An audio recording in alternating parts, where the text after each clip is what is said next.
Jesus does not, let me repeat that, Jesus does not force you out of the boat.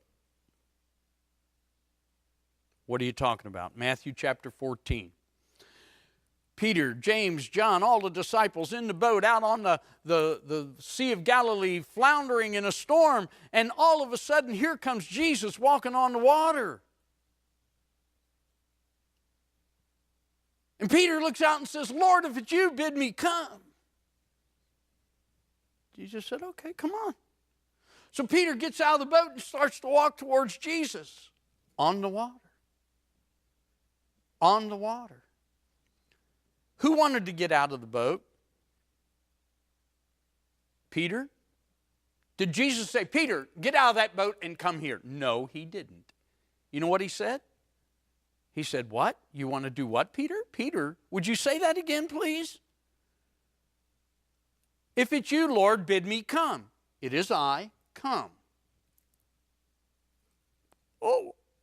Peter gets out of the boat, begins to walk on the water, just like you and I walk on the carpet or on the concrete or on the asphalt or on the gravel or on the dirt or on the ground. Doesn't matter. He's walking on solid terra firma.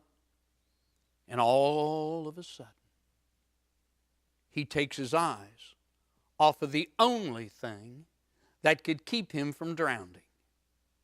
And he began to look at the wind and the waves, and he sank like a rock.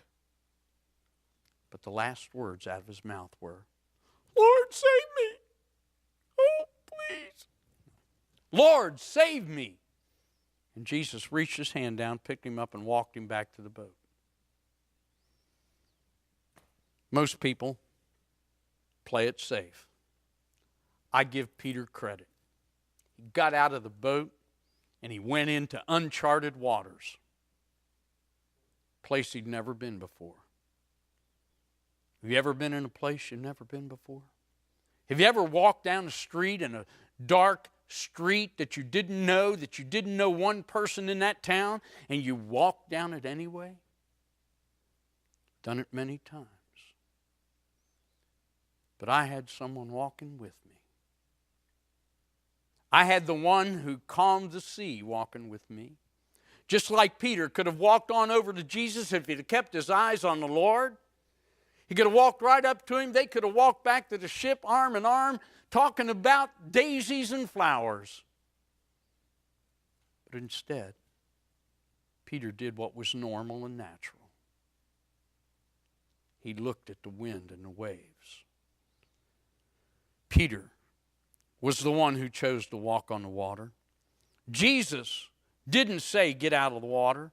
Right before Jesus and Peter walked on the water, Jesus fed 5,000 people with a little basket of food.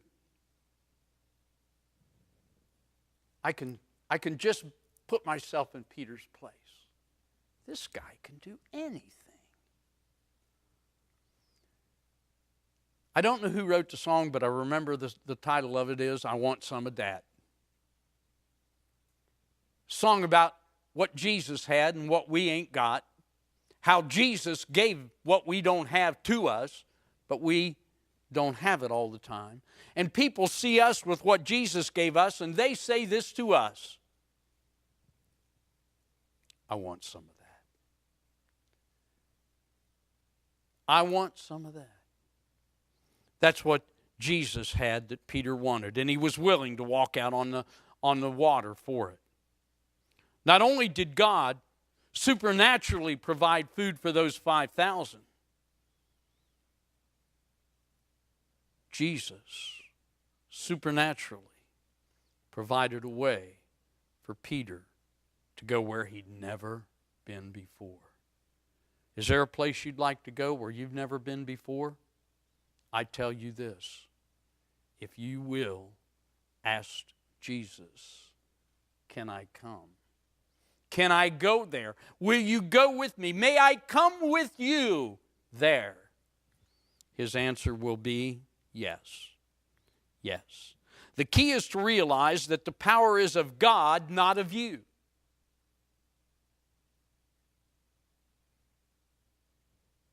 The key is to realize that God's supernatural power will lead you where you need to go.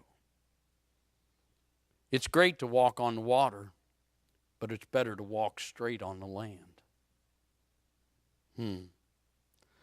Don't be afraid to launch out into the deep, to get out of the boat, and to walk where no one has ever walked before. I think of Neil Armstrong and those words, one small step for man, one giant step for mankind. I think about what it is for us in the Spirit to step out of the boat and to walk on the water is not just for you and I to be recognized that we walk on water, but is more to be recognized how we walk when we walk on land. Remember these words. I must choose to leave my comfort zone and to trust God for greater things to happen.